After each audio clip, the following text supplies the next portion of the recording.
Assalamualaikum warahmatullahi wabarakatuh. Pada pertemuan kali ini, eee, kita akan membahas mengenai teknik budidaya tanaman ya. Jadi nanti untuk materinya, akan ada 2 PowerPoint ya, teknik budidaya tanaman ke-1 dan teknik budidaya tanaman kedua. 2 berikut adalah tahapan budidaya, tanaman yang terdiri dari pengelolaan dan konservasi lahan, persiapan lahan atau media tanam, persiapan bahan tanam, penanaman, pemupukan, pengairan pemeliharaan, pengendalian OPT, dan panen, pasca panen ya. Ini yang diberi tanda merah adalah yang akan saya sampaikan nanti untuk, pemupukan sampai panen dan pasca panen itu, materinya akan disampaikan oleh pemarah. Baiklah, untuk teknik budidaya itu sendiri adalah suatu usaha ya, untuk memodifikasi lingkungan tumbuh, sehingga cocok bagi pertumbuhan tanaman pertanian serta dicapai hasil maksimum serta berkelanjutan. Kemudian ada beberapa faktor yang menjadi pembatas, eee, modifikasi lingkungan, yaitu yang pertama adalah keadaan pencahayaan, di mana ini dipengaruhi oleh kelembaban udara, curah hujan, dan kelembaban tanah. Kemudian kesuburan tanah itu bisa dilihat dari sifat fisik tanah, kimia, dan biologinya. Dan bagaimana keadaan suhunya dilihat dari suhu tanah dan suhu udara. Kemudian, rantai dan faktor produksi.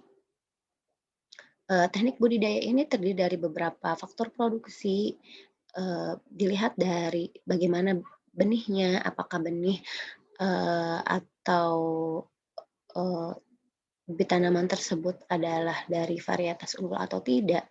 Kemudian, bagaimana cara pengelolaan pupuk dan agrokimia lainnya, kemudian bagaimana kesesuaian lahannya, dan setelah semuanya selesai bagaimana panen dan pasca panennya, sehingga sebuah produk tersebut bisa dikonsumsi oleh, konsumen ya, berupa produk primer. Nah kemudian, tahap awal adalah pengolahan tanah atau istilahnya tillage ya. Bagaimana kita mempersiapkan lahan, untuk penanaman. Nah, tujuannya apa sih tujuannya apa pengolahan tanah ini? Yang pertama adalah memperbaiki aerasi dan drainase. Tentunya di tanah itu sirkulasi udara ya, atau aerasi dan sirkulasi airnya itu harus baik agar, pertumbuhan tanaman, akar tanaman itu juga baik. Kemudian, mencampur bahan organik dengan tanah. Ini adalah, tujuan kedua dari pengolahan tanahnya. Kemudian mengendalikan gulma, tentunya, eee, tanah yang kita olah itu akan dapat mengurangi keberadaan gulma di dalam tanah ya. Maaf, bukan di dalam tanah atau di atas permukaan tanah. Kemudian mengurangi erosi tanah, menyiapkan kondisi yang sesuai untuk pertumbuhan tanaman, kemudian mengendalikan serangan hama penyakit. Kemudian adalah konservasi lahan. Apa itu konservasi lahan? Usaha memanfaatkan lahan sesuai dengan kemampuannya dan melakukannya dengan cara yang sesuai dengan kaidah konservasi agar tidak terjadi kerusakan tanah. Jadi kita mengelola atau memanfaatkan sebuah lahan itu agar tidak terjadi erosi tanah ya. Bagaimana cara konservasi lahan? Itu ada 2 metode. Yang pertama yaitu metode vegetatif dan yang kedua adalah metode mekanik. Metode vegetatif itu apa ya, penggunaan tanaman dan sisa-sisa tanaman untuk mengurangi daya penghancuran butiran hujan yang jatuh, mengurangi jumlah dan daya perusakan aliran permukaan ya. Ini menurut Sitanal Arsyad 1989. Eee, Nanti ada beberapa metode vegetatif juga. Intinya, kalau metode vegetatif ini adalah menggunakan sisa-sisa tanaman sebagai sebagai mulsa ya, mulsa organik juga bisa ya.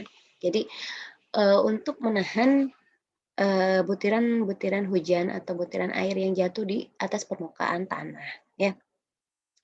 Fungsi vegetasi ini sendiri yang pertama adalah melindungi tanah dari daya perusak butiran-butiran air hujan tentunya, kemudian melindungi tanah terhadap daya perusak aliran air di atas permukaan tanah, memperbaiki kapasitas infiltrasi tanah, dan penahanan air yang langsung mempengaruhi besarnya aliran permukaan. Ini adalah beberapa fungsi dari vegetasi. Nah, kemudian ada beberapa cara konservasi secara vegetatif yang tadi sudah saya jelaskan. Nanti ada yang disebut dengan penanaman tanaman penutup secara terus-menerus. Nanti ada gambarnya juga seperti apa. Penanaman dalam strip atau strip cropping, kemudian pergiliran tanaman, crop rotation, sistem pertanian hutan, penggunaan seresah, dan penanaman tanaman penguat teras dan saluran pembuangan. Ya. Ini yang pertama adalah penanaman tanaman penutup secara terus-menerus. Nah, ini bisa kalian baca ya, atau istilahnya itu tanaman penutup ya, atau tanaman LCC, atau kepanjangannya itu adalah legume cropping crop ya, legume cover crop gitu ya. Jadi tanaman penutup tanah. Biasanya adalah tanaman-tanaman apa? Tanaman-tanaman legum ya. Ini di sini di hutan ya, tanaman-tanaman yang merambat seperti ini, ya fungsinya untuk apa? Menahan, butiran air hujan yang jatuh di atas permukaan tanah ya. Ini contohnya LCC, kemudian penanaman dalam strip ya, penanaman dalam strip ini sistem penanamannya dengan cara tanaman ditanam dalam strip-strip yang berselang-seling pada sebidang tanah dan disusun memotong lereng atau sesuai dengan garis kontur. Nah, contohnya seperti ini ya. Jadi kalau misalkan kalian melihat, apa namanya, lahan seperti ini itu fungsinya apa ya, karena ini kan, eee, keadaan tanahnya lereng, sehingga perlu dilakukan penanaman dalam strip seperti ini agar, tanahnya tidak terjadi erosi. Kemudian pergiliran tanaman atau crop rotation ya, ini adalah, suatu sistem bercocok tanam pada sebidang tanah yang terdiri dari beberapa tanaman yang ditanam secara berturut-turut pada waktu tertentu. Ya, kalau pergiliran tanaman kalian sudah tahu ya, misalkan padi, jagung, kedelai. Setelah tanam padi, kemudian jagung dan disusul dengan kedelai ya, seperti itu. Kemudian sistem pertanian hutan, agroforestry, ini ditanam pada tanah-tanah yang gundul atau tanah yang rusak, yang ditanamnya adalah tanaman-tanaman hutan ya, tanaman-tanaman tahunan.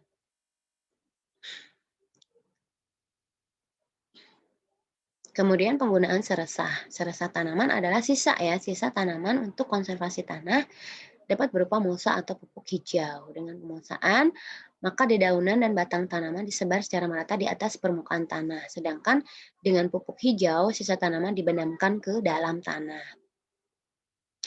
Kalau yang sisa-sisa daun-daunan itu di atas permukaan tanah ya yang sudah kering, sedangkan untuk yang pupuk hijaunya itu dibenamkan ke dalam tanah ya. Seperti ini bisa kalian lihat untuk sisa seresahnya. Kemudian penanaman tanaman penguat teras dan saluran pembuangan. Dapat berupa pepohonan atau rerumputan, seperti ini contohnya. Biasanya ini adalah di lahan-lahan hutan ya, atau di daerah-daerah pegunungan. Nah, yang kedua adalah metode mekanik. Bagaimana, tentunya kalian bisa membedakan kalau vegetasi itu adalah menggunakan, bahan yang hidup ya, untuk sisa-sisa tanaman, kemudian tanaman yang hidup. Kalau mekanik adalah apa? Berarti secara fisik atau mekanis ya, yang diberikan terhadap tanah dan pembuatan bangunan untuk mengurangi aliran permukaan dan erosi. Jadi semua tujuan konservasi lahan ya, baik itu metode vegetasi maupun mekanik itu, eee, apa namanya, tujuannya adalah untuk mengurangi erosi ya dan mengurangi aliran permukaan tanah.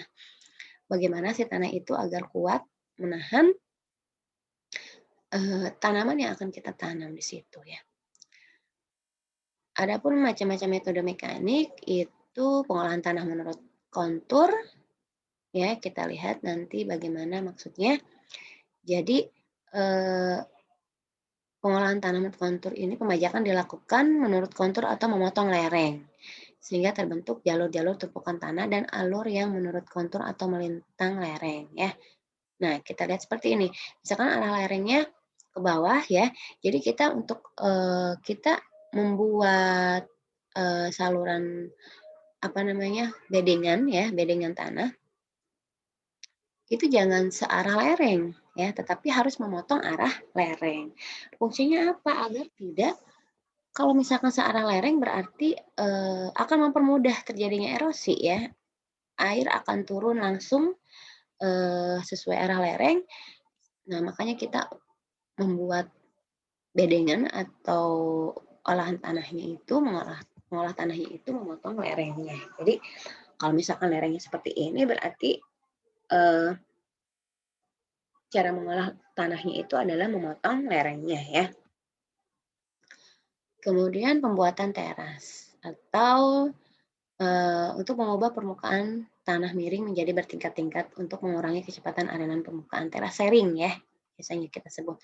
Ini juga sama harus memotong lereng. Nah, seperti ini maksudnya memotong lereng itu ya. Jadi ini dibuat teras-teras anak tangga lah ya, seperti anak tangga agar tidak terjadi erosi tanah. Nah, itu adalah beberapa macam konservasi tanah ya, baik secara mekanis maupun secara vegetasi. Nah, kemudian dalam pengolahan tanah atau lahan ini dilakukan 2 kali, yaitu ada yang disebut dengan primary tillage dan secondary tillage. Primary berarti adalah olah tanah yang pertama, second berarti yang kedua. Pengolahan pertama atau primer ya, biasanya dilakukan dengan menggunakan mesin bajak, sehingga sering disebut dengan pembajakan. Nah, tujuan dari pengolahan primer yaitu untuk membalik atau membongkar tanah menjadi gumpalan-gumpalan tanah.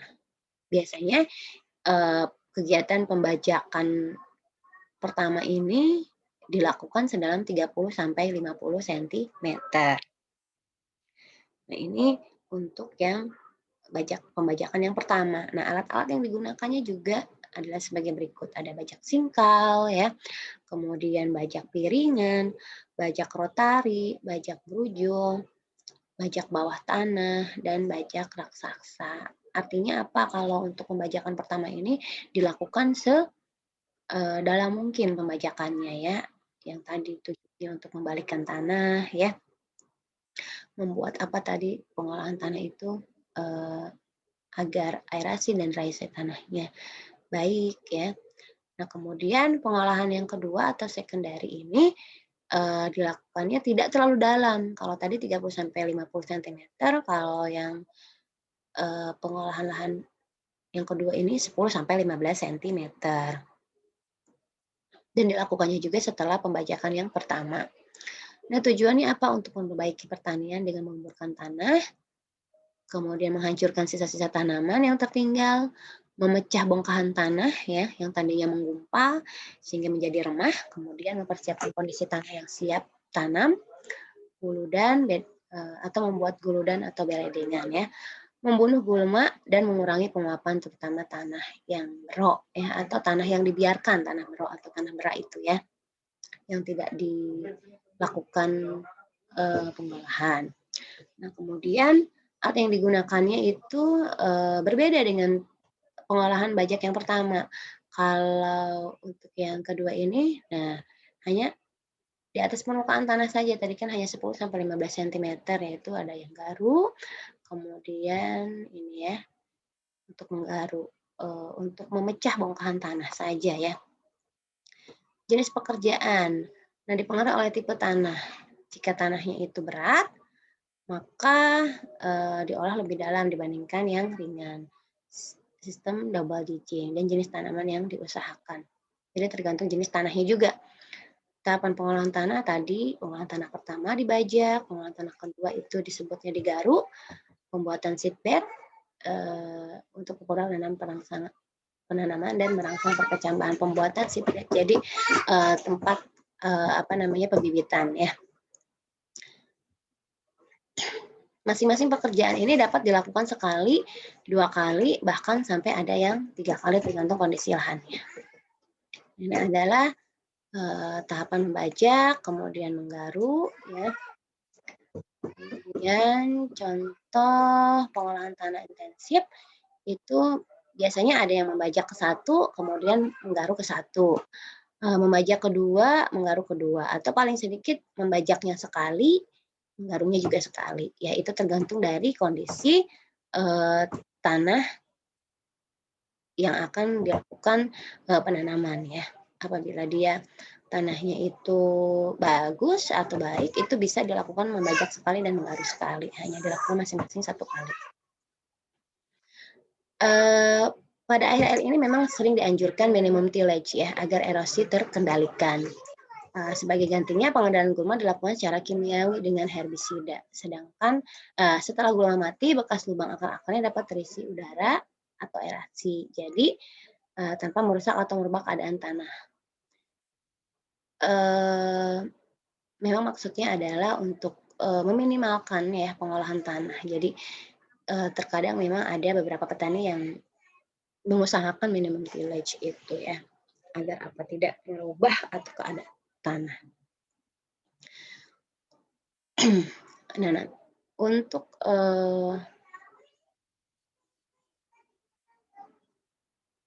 pengolahan tanah ini ya, sebentar.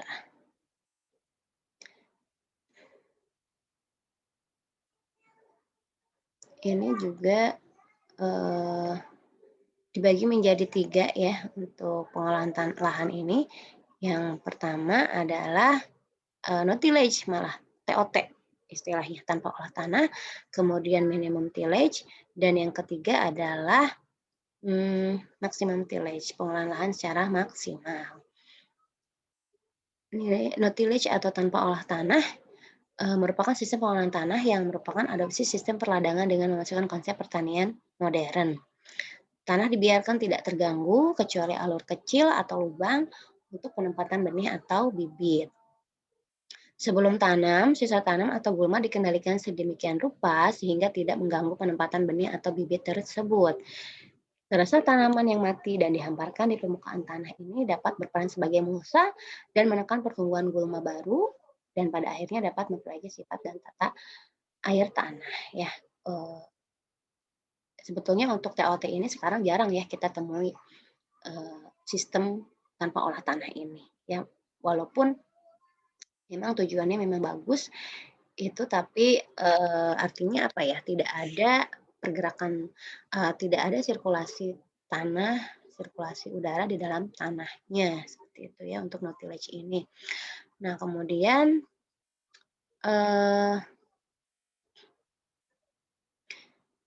untuk sistem TOT ini memang erosiasi tanah dapat diperkecil ya. Itu sekitar 17,2 ton per hektar per tahun menjadi 1 ton per hektar per tahun, dan aliran permukaan ditekan 30-45%.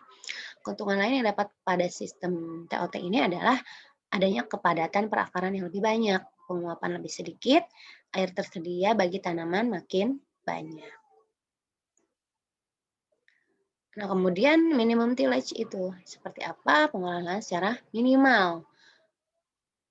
Jadi dilakukan seperlunya saja atau seminim mungkin yang bertujuan untuk atau agar tanah tidak mengalami kejenuhan yang dapat menyebabkan tanah sakit atau sick soil, dan menjaga struktur tanahnya. Selain itu juga pengolahan minimum tillage ini dapat menghemat biaya produksi ya. Nah, seperti ini penjelasannya, bisa kalian baca. Kemudian ini lanjutannya.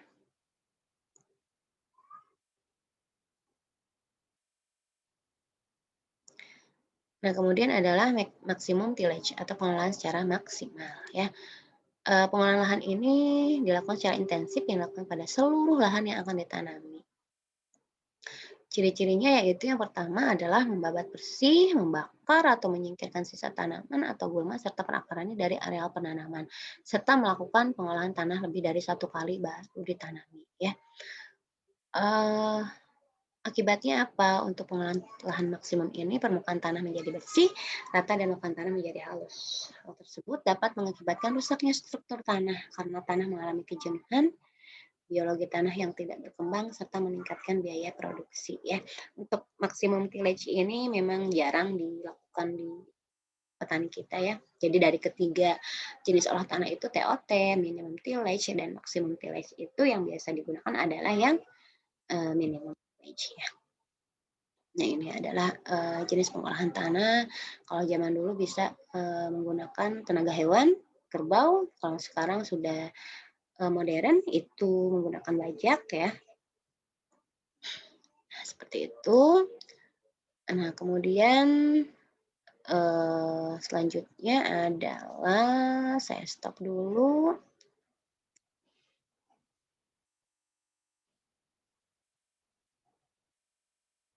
Selanjutnya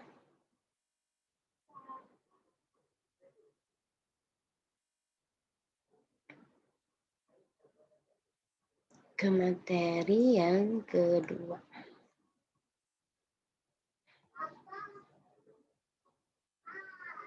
Nah ini untuk teknik budidaya ya, untuk materi selanjutnya yaitu perbenihan dan penanaman. Tadi kita sudah berbicara mengenai pengolahan lahannya ya, bagaimana konservasi lahannya, pengolahan tanah, dan kemudian adalah pembenihan dan penanaman. Nah, apa itu perbenihan ya? Seorang ahli budidaya tanaman mengatakan bahwa benih merupakan biji terpilih untuk tanam atau bahan penelitian. Sedangkan yang lain mengatakan bahwa benih adalah tanaman atau bagian tanaman. Misalnya daun, ranting, cabang, batang, akar, biji yang dipergunakan untuk perbanyakan dan atau bahan penelitian. Nah, apa itu perbedaan antara benih dan bibit? Ada yang sudah tahu? Benih dan bibit ya, kalau benih itu adalah biji tanaman yang telah mengalami perlakuan sehingga dapat dijadikan sarana dalam memperbanyak tanaman ya. Benih merupakan biji, sedangkan bibit adalah tanaman muda yang sudah tumbuh di persemaian dan siap dipindah ke lokasi penanaman atau dapat diartikan sebagai benih yang sudah berkecambah ya. Kalau benih adalah biji, sedangkan bibit itu sudah berupa apa?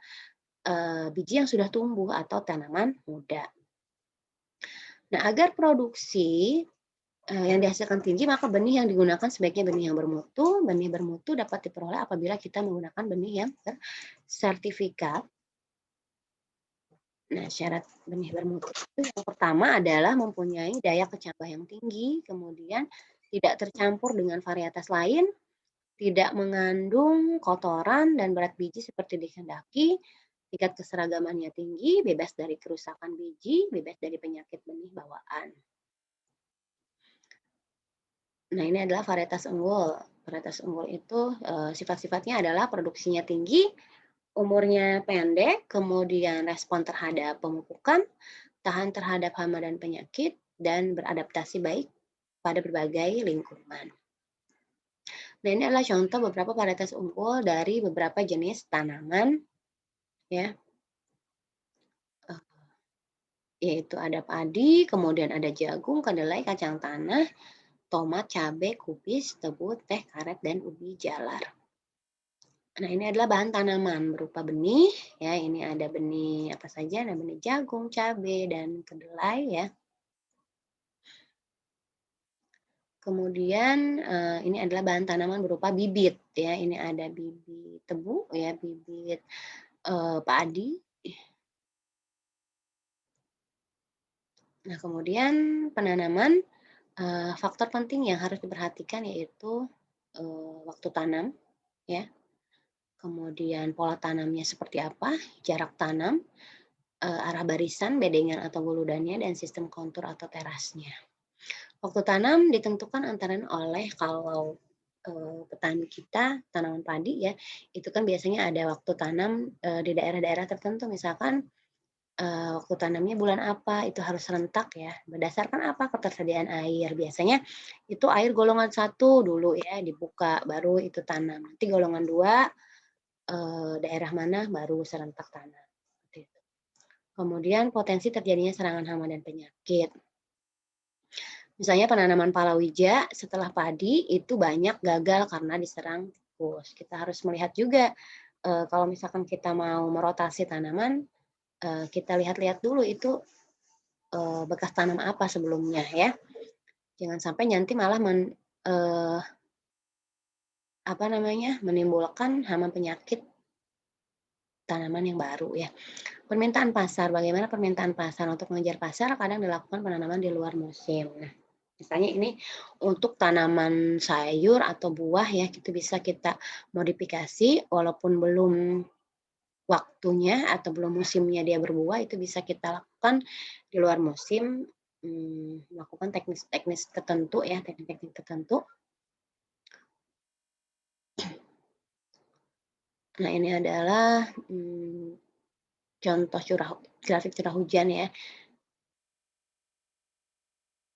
Kalau yang di atas ini adalah penanaman dapat dilakukan sepanjang tahun karena curah hujannya itu hampir merata. Kalau yang ini adalah harus dilakukan secara baik. Ini berdasarkan apa? Berdasarkan curah hujan atau ketersediaan airnya ya. Jadi kita harus lihat juga pola tanam itu berdasarkan keberadaan atau ketersediaan air di lahan. Pola tanam itu sendiri adalah pengorganisasian pertanaman pada satu bidang lahan dalam satu satuan waktu. Ada yang disebut dengan tanaman semusim ya, nanti itu ya. Jadi pada saat kita melakukan tanam itu kita bisa melihat bahwa curah hujan bulanan ini tuh tinggi atau enggak gitu ya. Kita bisa melihat dari penentuan bulan basah dan bulan keringnya. Menurut Alderman, biasanya digunakan untuk melakukan pola tanam tanaman semusim di Indonesia. Jadi menurut Alderman ini digolongkan bulan basah jika jumlah curah hujannya lebih dari 200 mm per bulan.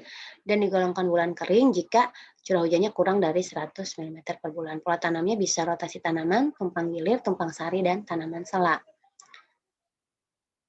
Kemudian rotasi tanaman itu sendiri ya tadi pergantian tanaman ya dalam satu tempat. Padi, jagung, kedelai, kemudian tumpang gilir itu bisa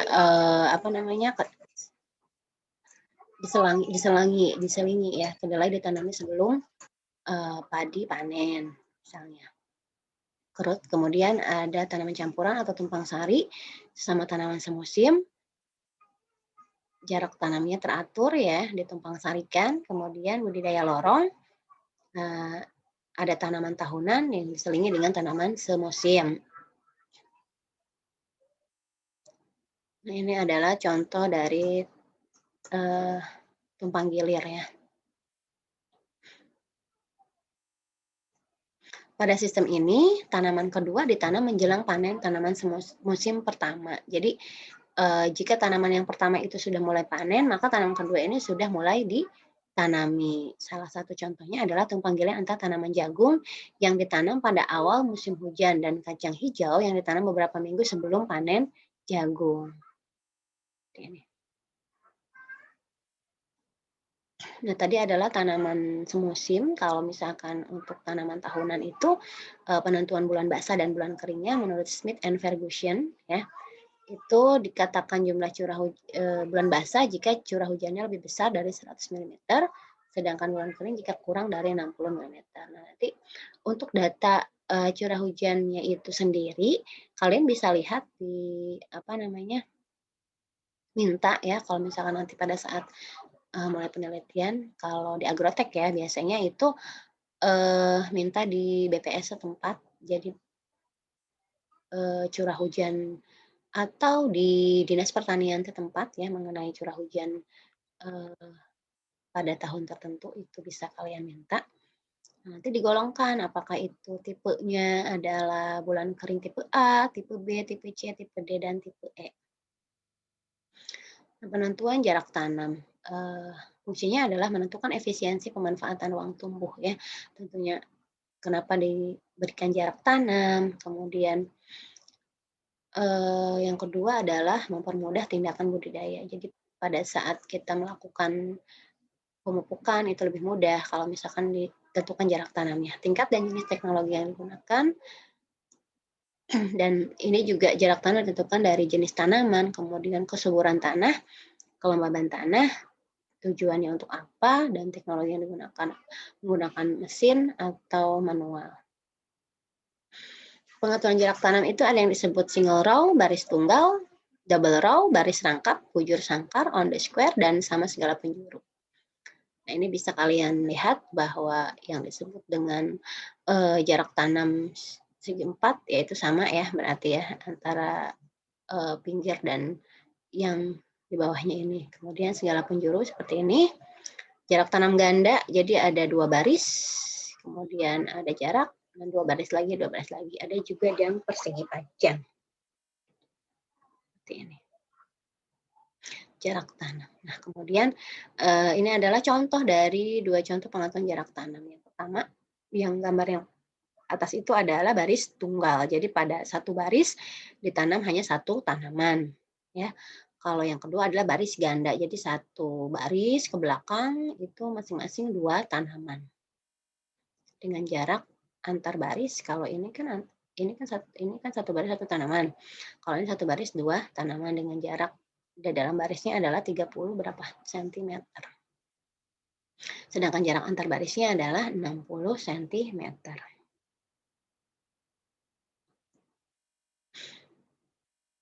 Nah, ini contoh di lapangannya, yaitu ada yang disebut dengan single row ya tadi, satu baris satu tanaman, satu baris satu tanaman, double row satu baris 2 tanaman, ada yang disebut dengan logo 4 ya, ada yang 4 tanaman, terus ada jaraknya, ada yang sistem sorjan. Jadi sistem sorjan itu adalah sistem tanaman yang ini apa namanya, yang selalu tergenang air ya, jadi di bawahnya itu bisa ditanami tanaman padi, yang di atasnya bisa tanaman kacang-kacangan, ya.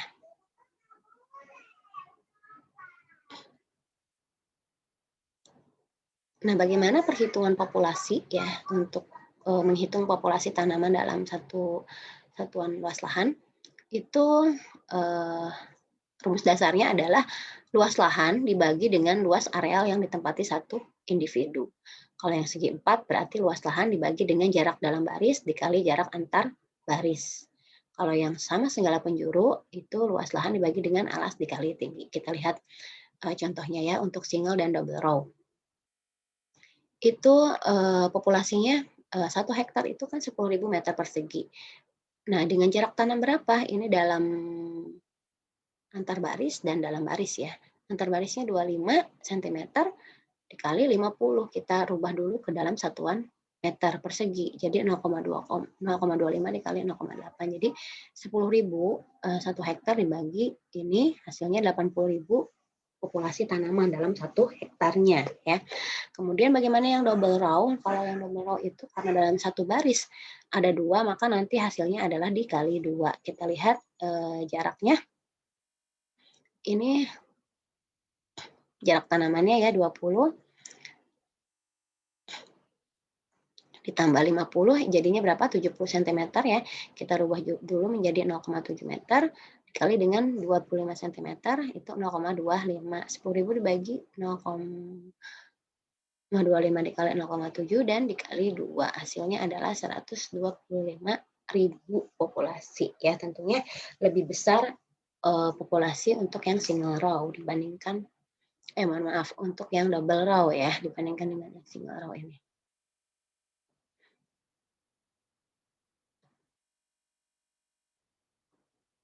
Kemudian, nah untuk yang segi 4 itu sama saja ya karena sisi kali sisi 10.000 dibagi 10 kali 10 jadi 100.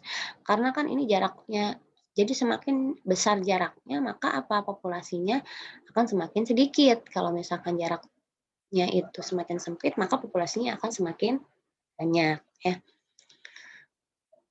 Nah, ini untuk yang equidistant ya. 116 alas dikali tinggi. Ya,